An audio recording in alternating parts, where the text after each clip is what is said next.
Pessoal, sejam bem-vindos a mais uma aula. Nessa daqui a gente vai estudar o Tracking Error. Esse daqui que é uma forma de analisar investimentos e que a Mima nos cobra também no módulo 7 para a prova CPA 20. Então, bora lá entender o que é o Tracking Error. Vou colocar na tela para vocês o conceito que diz o seguinte.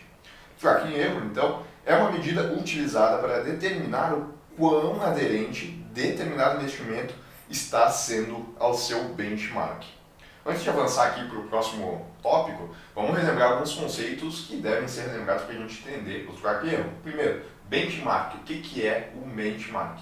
Ele é um índice de referência que é utilizado para a gente poder comparar diferentes investimentos, comparar a rentabilidade, obviamente, desses investimentos. Um exemplo simples, pensa num fundo de investimentos que coloca o seu patrimônio em ações.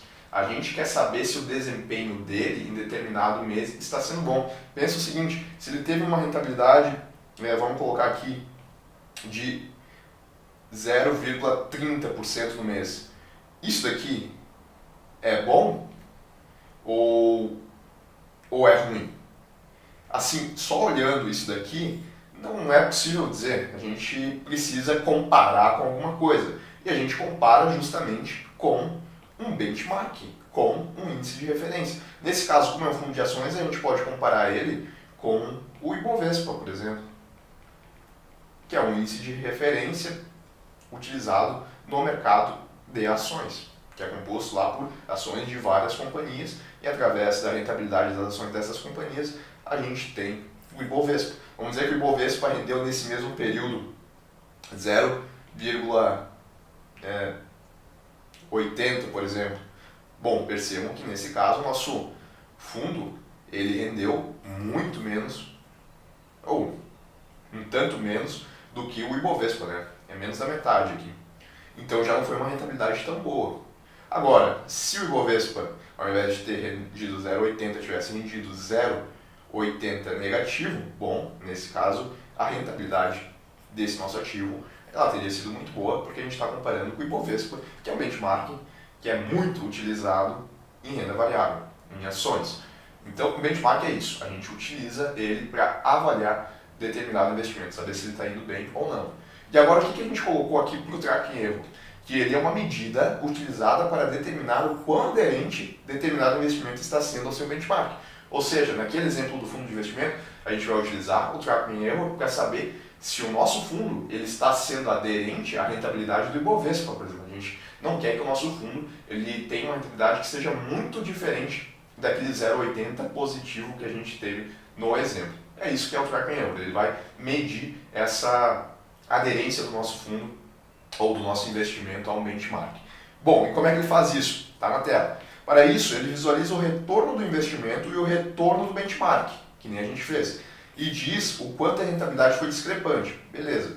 Calculando, essa parte é importante, para isso, o desvio padrão entre as diferenças dos retornos. Eu sei que colocar essa forma, esse tipo de texto, não fica muito claro o que a gente está fazendo. Então, eu coloquei um exemplo aqui que aí é perfeito de entender como é que isso funciona na prática. Aqui a gente tem, então, o fundo A, o fundo B e o Ibovespa. Por que a gente colocou dois investimentos aqui?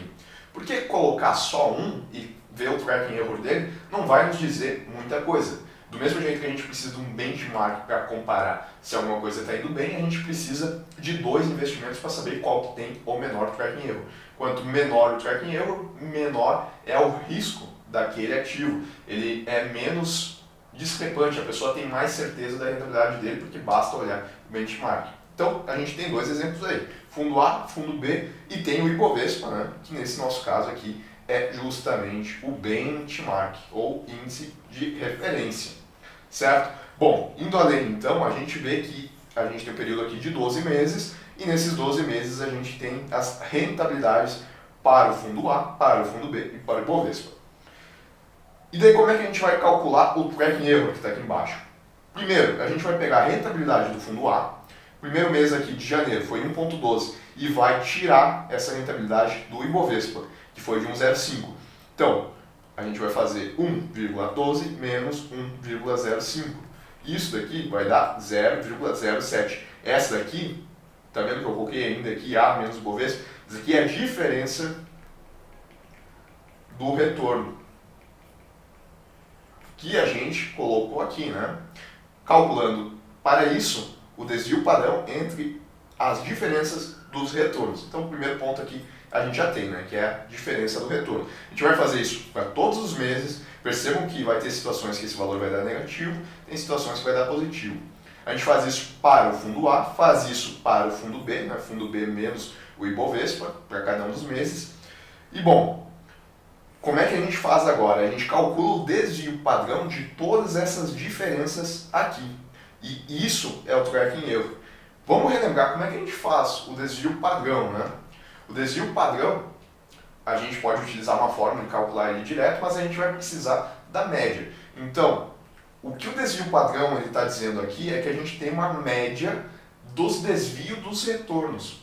E é o quanto que mês a mês existe uma volatilidade nessas médias. Eu sei que ficou um pouquinho complicado, mas é só para vocês entenderem a lógica do que está dizendo o tracking erro. Quanto maior o tracking erro, mais a rentabilidade do fundo ela se distancia do benchmark dele. Não necessariamente o fundo, qualquer investimento. Então, quanto maior o tracking erro, é pior. Quanto menor, melhor. Observam aqui que o nosso fundo B teve um tracking erro apenas de 0,04. Por que foi tão baixo? Porque as diferenças aqui nas rentabilidades elas foram baixinhas. Quando a gente calculou a média disso daqui e fez o desvio padrão, não mudou muito em relação ao mês ao outro, ficando em 0,04. Já que no fundo A, essa medida foi maior, indicando que o fundo A ele tende a se distanciar do Ibovespa. Será que é verdade? Bom, a gente consegue olhar aqui, né, que enquanto o Ibovespa rendeu 1,05, aqui rendeu 1,12, aqui até foi parecido, né? Mas a gente tem meses aqui, ó, essa diferença de 0,62, 0,28, 0,99.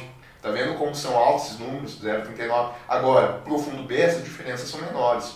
A maior aqui, inclusive, eu acho que é esse 0,17. O restante fica abaixo disso, provando então que o nosso fundo B ele realmente se distancia menos do benchmark. Pessoal, era isso pela aula de hoje.